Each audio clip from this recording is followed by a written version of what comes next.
তারা টাইম দিতে, তারা যে টাইম দেওয়া লাগতেছে আমার। ঠিক আছে না, তাহলে কারণ মানুষের তারা এটাও এসেন্সিয়াল, তারাও তো অনেকদিন হচ্ছে তারা লাইন পাইপগুলো লাইন করে রাখছে। তো তারা আমরা অনেকদিন ধরে বলতেছে নগর পঞ্চায়েত, তারা সাথে তারা কমিউনিকেশন করছে, তারা লাইন চার্জ করবে। তো চার্জ করার সময় টাইম দেওয়া লাগতেছে, যার কারণে টাইমটা ভাগ হয়ে যেতে হবে। আমরা মানুষের কিতা করবেন, মানুষের উদ্দেশ্যে কিতা করবেন? মানুষ তো আর কি করবো, মানুষ তো জল পাইতেছে না, এটা তো ঠিক আছে, যেহেতু হ্যাম্পার হইতে আছে তাদেরকে আমরা এক্সট্রা টাইম দিতে লাগতেছে, এটাই সমস্যা। আর কবে নাগাদ ঠিক হইব এমন কোনো আশা টাশা আছে? এখন আমরা তার সাথে আমরা কথা বলছি তো তার সাথে, তারা বোধহয় আজকে আইব বলছে, তারা ইঞ্জিনিয়ার, তারা আইব সাইড।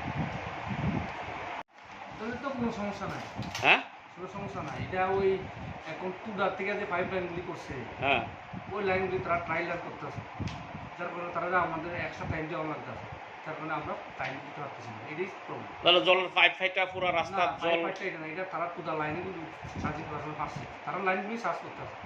আপনি কবে নাগাদ ঠিক হইব আশা করেন? এটা তো টুডা তারার উপর ডিপেন্ড করবে, তারা কবে ঠিক করবে। এটা তার আমরা লাইনের সাথে টুডার কোনো সম্পর্ক নাই, এটা জাস্ট টুডা তারাই করতে আছে কাজগুলি।